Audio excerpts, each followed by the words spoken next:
You're listening to the Cricket Podcast. Hello, everyone, and welcome back to the Cricket Podcast, where we're going to be talking about the Women's World Cup, where it's been upsets galore. England out, Australia out, India were out a little bit of time ago, and we have some finalists after, well, you know, one sort of moderate nail biter of a semi-final, and one upset of a semi-final. Before we get to that, though, we want to tell you that this episode is brought to you by Manscaped, the global leader in men's lifestyle and grooming.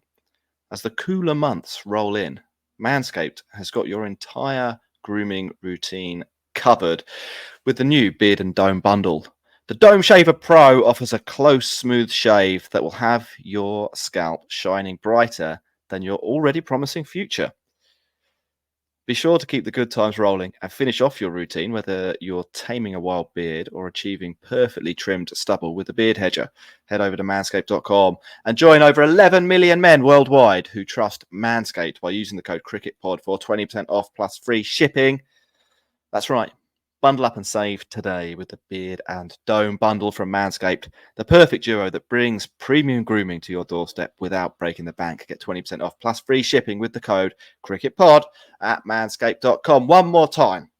That's 20% off plus free shipping with the code CRICKETPOD at manscaped.com. Max, Women's World Cup. There's a fair bit to go through. I think on the last pod where we left it was that India were on the brink and they duly went out. But the expectation was that England would probably cruise through their group. And we may even have discussed how England were lucky to have such an easy group.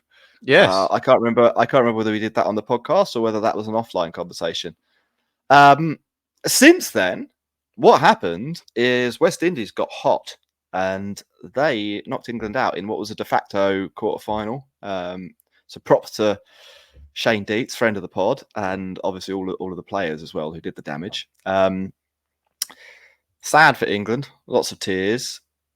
Kind of a poor performance, to be honest. About 11,000 drops in that game. In a tournament that's breaking records for drops, that game and England's fielding performance set a new level, I think, in terms of, well, poor quality catching. That set up two semi-finals. Australia had to take on South Africa, and New Zealand would take on the West Indies. Australia, they batted first in the game against South Africa. They got a decent score, a decent but unimposing score up of 134.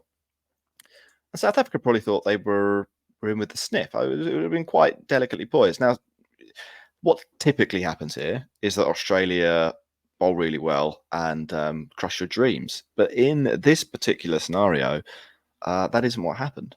Annika Bosch, which is a great name for a T20 player. Bosch. Bosch. Yeah, well done. Bosch by name. And Laura Wolfart, which is also a really good name. Put on a huge partnership. Almost 100 runs, which doesn't happen very often in T20 cricket. And basically knocked Australia out. South Africa, they cantered home with 2.5 overs to go, 8 wickets in hand. Annika Bosch, 74 not out of 48 balls. An innings and a half. That's stepping up at a big moment. I mean, they did the whole thing, South Africa, where they got into the position where you were like, now here comes the choke. And then they just didn't. They just won. So they'll be going off the reverse choke. Then in the second semi-final, New Zealand took on the West Indies, started slow, New Zealand batting first, then they got a little bit quicker, then they lost a load of wickets, and it looked like 128 might be a little bit on the low side, particularly given what we saw from the West Indies in that kind of de facto quarterfinal where they smashed England all over the place. However, this was at Sharjah, and that's not necessarily the ground for big hitting. Or at least since they relayed the pitch. Maybe if you go back to 2020, that was the time for Sharjah. That was Sharjah's glory days for big hitting. Now it's sort of low and slow and a bit difficult. And I think it's probably fair to say West Indies struggled quite a lot on the surface. Hayley Matthews, who has a decent shout for being, I think, the best player in women's T20 cricket at the moment, 15 off 21, and that gives you a pretty decent indication of the struggle, of the difficulty of this pitch. Nobody really got going, and it looked like after what was a massive high against England, it looked like they were going to go out with a bit of a whimper. However, Deandra Dottin back into the team after a 12-month rest, or 12-month retirement, mini retirement. I'm not sure what it was. 12-month break. Comes back, and at this point, Max, according to the ever reliable Cricinfo win predictor, New Zealand had a 92% chance of winning. She goes ballistic. 3 sixes in an over. Score rattles up, gets close to 100.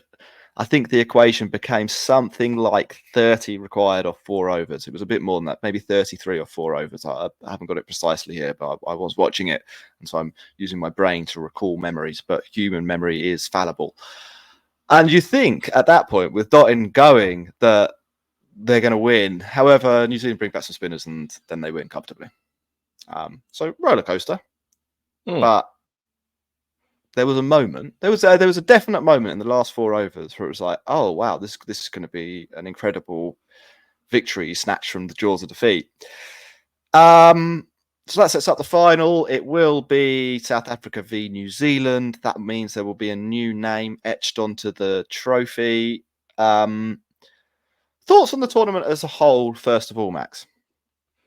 Well, it's great for women's cricket, the tournament as a whole, just purely because of what the result's going to be. England out on the group stage, India out in the group stage, Australia not making it to the final. That's, it's unprecedented, and I'm pleased to see some new teams coming through, because that's what international women's cricket needs, doesn't it? It needs those people, the teams who are there or thereabouts but haven't quite managed to crack the top 3, getting in there and upsetting the apple cart a bit. So that's been really good to see. The flip side to that is what you mentioned at the top of your summary.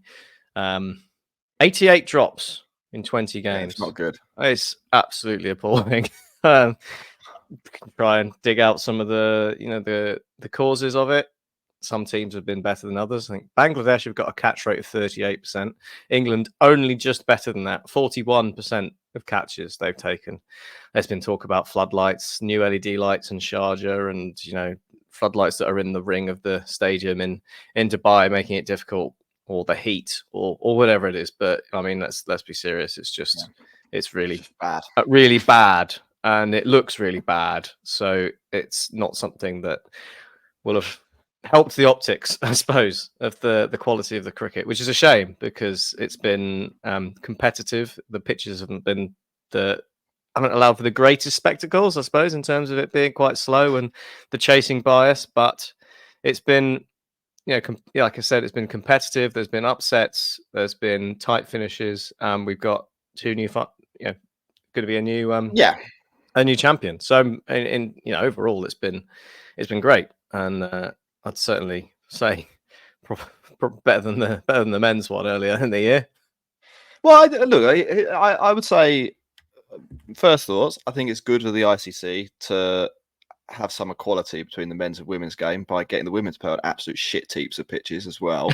But like, I don't think. I mean, they actually.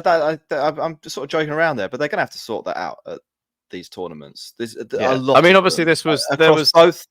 There's a little bit of leeway you can give the ICC on this one, can't you? With the fact that it was moved last minute from Bangladesh because of the issues with political turmoil there. But then again, I can't imagine the pitches in Bangladesh would have been any better, because we've seen T20 on those pitches. They're probably worse. Probably worse.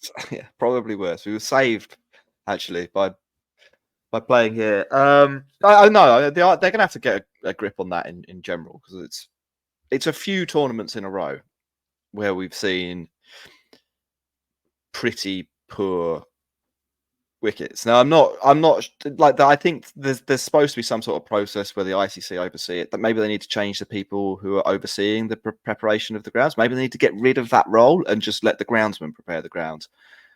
But basically off the top of my head, 2019 World Cup, those wickets were crap. people who'd been watching limited overs cricket in England for the preceding 20 years know that those wickets were fucked. Like, and it doesn't matter what level, domestic cricket, international cricket. It's not like this.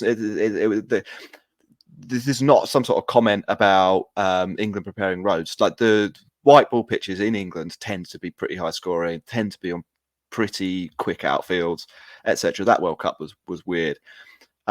This World Cup, this Women's World Cup, not great. The T20 World Cup recently, not great.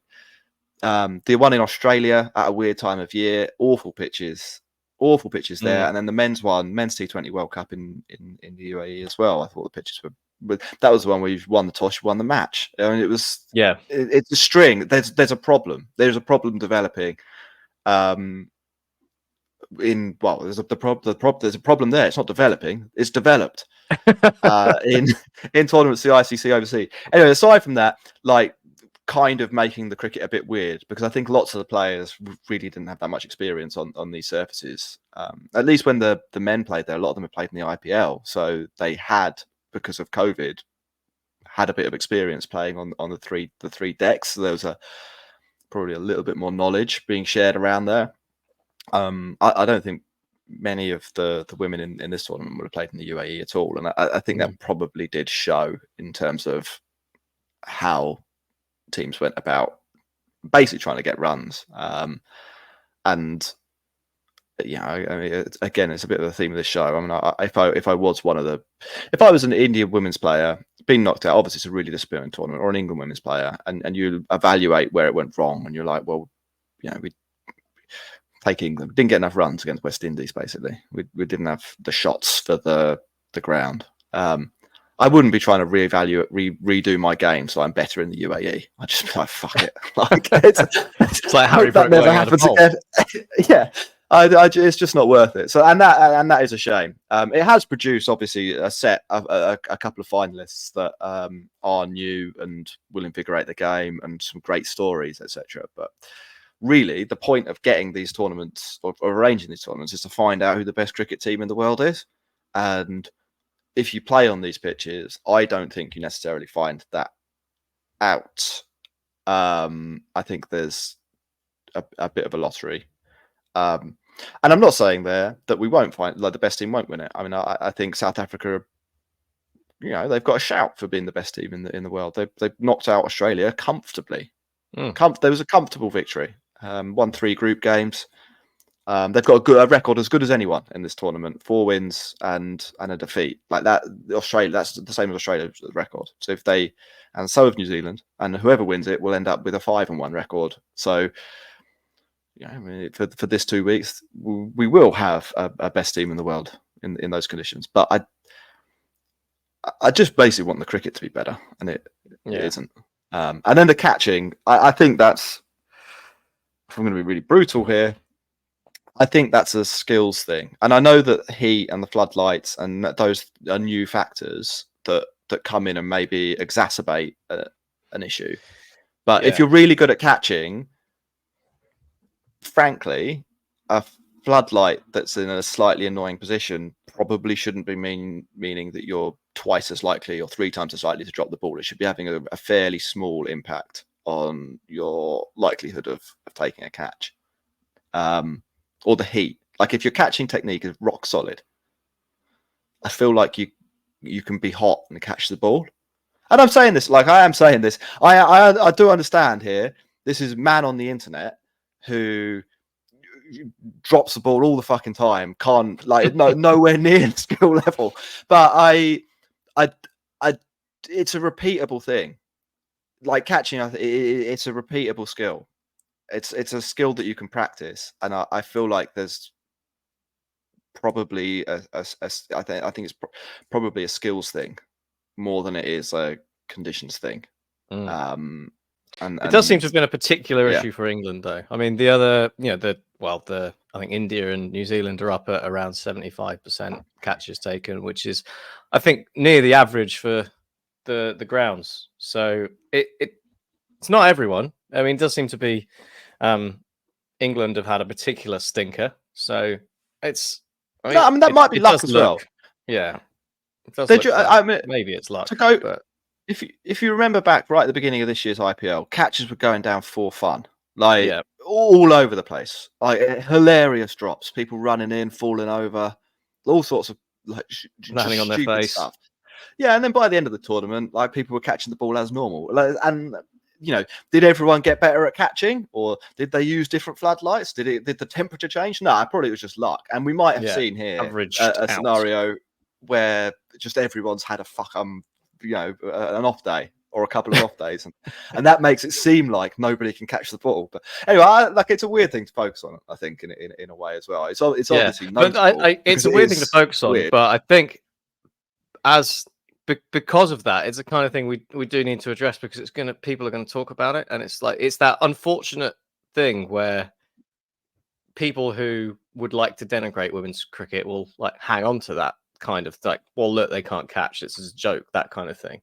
I suppose that's the concern for me. People who aren't interested in the game getting better and viewing it as on a level with men's cricket, would we think they should, will focus on that kind of thing, and it's unfortunate essentially. But I think it's just one of those. I think it happens, right? It's one of those things. There's only 20 games, right? You have one bad day where you drop 5 catches and the stats look pretty skewed, and I think that's probably what's happened with England in that particular case. But it cost them. They didn't deserve to win because they dropped those catches, and that's how it works. That is how it works. That is true. Have you ever wondered? I mean, we're going off on a bit of a tangent here. The sort of people who do go on and on about there is a certain type of person go on and on about how women's cricket isn't as good as men's cricket, are also the sort of people that will be like, oh, that old batter or that old bowler was way better than anyone now. I think that the crossover of those people is high. And I think that's a weird approach, because obviously that isn't true. And what those people are doing is they're quite happy to compare a man in their era with other men and be like, he was the best, but very unhappy to compare women in that side of the sport and say she is the best, because they'll want to introduce men into it. I don't know where I'm going. I think what I'm going with this point is that people are quite happy to do that comparative stuff when it suits them, but not when they would have to avoid being misogynistic. Yeah. Anyway. Don't know. Max, dickhead. Yeah. Final thing. I mean, this is really hard to call, but we're going to try and do this now. So India are taking on New Zealand. It's currently tea on the 4th day. Things have been happening in the course of this podcast. Things have moved. Sorry, India fans. When we started the podcast, you were 400 for 3. As we talk now, it's 438 for 6. KL Rahul is out. Everyone's out. Just Jadeja and Ashwin, I guess. Yeah, Jadeja and Ashwin will be coming out. The lead is currently 82 runs. There's some rain about. There's theoretically 4 sessions to play. What's going to happen next, Max? Difficult to give insight on this. It is, yeah. Live. I think it's sadly heading towards a New Zealand win for India. Sadly for India, having come back from 46 all out. Good for everyone who isn't India, because a team winning a test match in India is an enjoyable thing. But yeah, a 400 odd for 3. It looks like India were going to pull off some magic and cause some problems. New Zealand have fought back. I think the thing is those wickets have the first 3 wickets in that India innings did fall to the spinners.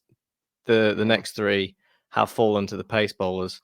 So I assume, Jack, that it's the new ball that's doing the job. Yeah. And if New Zealand can get it down, can keep it to a lead of 150, I think you'd probably back them to chase it reasonably comfortable. Um, Reasonably comfortable. They would chase it. They might have a few jitters, but I think they'd do it, and I think they can probably do that reasonably comfortably with what's left, especially if they get Jadeja Ashwin out quickly after tea. But you have to credit India with the fight back. I also don't know whether there's more rain around. There was a bit of rain this morning, so I don't know if there's more rain forecast it's a weather forecast that I've really struggled to interpret. Like I looked at it and I was like, "There's no way they're going to play this," and they're hundreds of overs into the Test match now. It's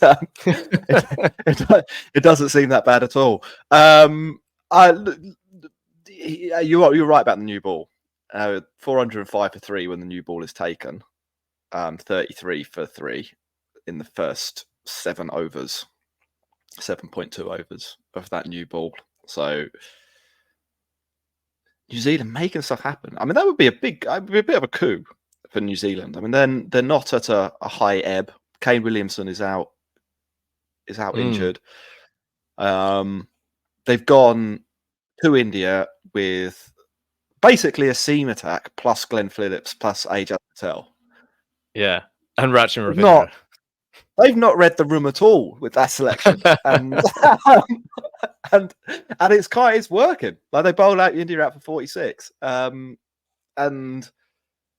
yeah, I think if they can knock over the last 4 wickets for under 100, I think they'll win the Test. Yeah, but Ashwin and Jadeja are pretty good. They've done it before from this position. They have. I mean, I'd say Ashwin in particular less good against. I mean, obviously we're on the podcast here, so we can't see what's happening. But I'm assuming the ball is moving around and it's the paces are going well, and they're just going to have a 20-minute break. I don't love Ashwin in that scenario. I love Ashwin in the you're going to bowl some random spinner you found in a skip, are you? He's going to murder you. That's what I love Ashwin. Matt Henry going and Will O'Rourke, by all accounts, bowling extremely quickly, and Tim Southey. That if the ball is talking, I quite like those 3. Anyway, Rishabh Pant out for 99. Good to see his comeback continuing to go well on Sarfraz Khan, 150 on the nose off 195 balls. What a player! That would have been pretty entertaining. Those 2, I think. Yeah, going for it. Runs for Kohli as well, 70 in that innings, and Ravindra 134 of 157. I mean, that Test match. The cricket. There's some proper strike rates in that Test match. Both teams have. Like India, I mean, yeah, like you say, fair play, 46 all out. Then the other team get 402, 360 behind, and then not only do they come out and they don't just give up. There's at least one team we've been talking about recently that would have just given up in that scenario, been all out for 200. Not only do they not give up, they're all scoring at they're nearly 5 and over. Yeah, they're actively trying to get themselves back into that match. Ben Duckett has taught them well. They might win. They actually could win that match. Even now, I'd much rather be New Zealand at this point in time. I think it's a long shot. There was probably when we started the podcast, it was close to 50-50. Now I think New Zealand are really in the ascendancy, but India could win. That would be incredible. I mean, the number of teams that play for a win from 360 behind. But England probably would, but wouldn't do it that well, I don't think. They'd been bowled out 200 off and scored those 200 in about 7 overs.